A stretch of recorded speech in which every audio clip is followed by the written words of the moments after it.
అది వెరిఫై చేసిన సెవెంత్ రోజు మార్నింగు దాన్ని సెక్షన్ ఆర్డర్ చేసుకొని మర్డర్స్ కింద మనము ఇన్వెస్టిగేషన్ స్టార్ట్ చేసిన తర్వాత ఇందులో ముఖ్యంగా ఈ మర్డర్కి రీజను ఈ చనిపోయిన వ్యక్తి పంచాయత్ సెక్రటరీ ఒక ఇల్లీగల్ అఫేర్లో ఉండడము, ఆ లేడీ వాళ్ళ హస్బెండు వాళ్ళ ఇద్దరు పాలోలు కలిసి ఒక పథకంతో ఆ రోజు రాత్రి డిన్నర్ తర్వాత అతన్ని పిలిపించడం జరిగింది.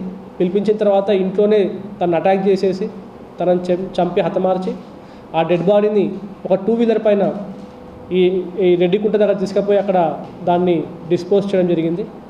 సో దానికి సంబంధించి అన్ని ఆధారాలు కరెక్ట్ చేసుకొని ఈ నలుగురిని కూడా మనము కస్టడీలో తీసుకొని వాళ్ళని ఎంక్వైరీ చేసేసి వాళ్ళని ఇవాళ అరెస్ట్ చూపించి వారిని జ్యుడిషియల్ రిమాండ్కి పంపడం జరుగుతూ ఉంది.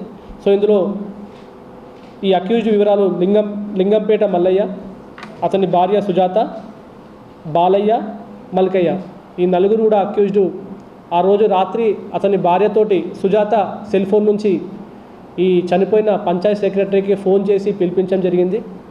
ఫోన్ రావడంతో ఇతను వాళ్ళ ఇంటికి వెళ్ళిన తర్వాత వీళ్ళందరూ ముందే అనుకున్నట్టుగా సేమ్ టైంలో వీళ్ళందరూ కూడా ఇంట్లోకి రావడము అండ్ వాళ్ళు గొడ్డలితోటి రాడ్ తోటి మిగతా ఆయుధాలతోటి అతని పైన అటాక్ చేయడము, అతన్ని చంపిన తర్వాత అతని బాడీని తీసుకెళ్ళి ఈ రెడ్డికుంట దగ్గర పడవేయడం జరిగింది.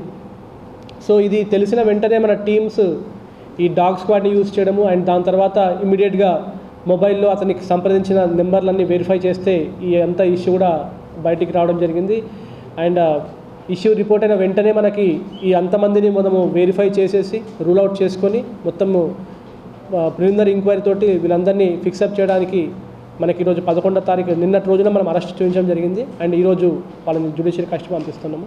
ఈ టీంలో మంచిగా వర్క్ చేసి ఫస్ట్ నుంచి కూడా చాలా శ్రద్ధగా ఈ కేసుని పరిశీలించిన డిఎస్పీ గారికి అండ్ సిఐ గారికి కూడా ప్రత్యేక ధన్యవాదాలు. Thank you.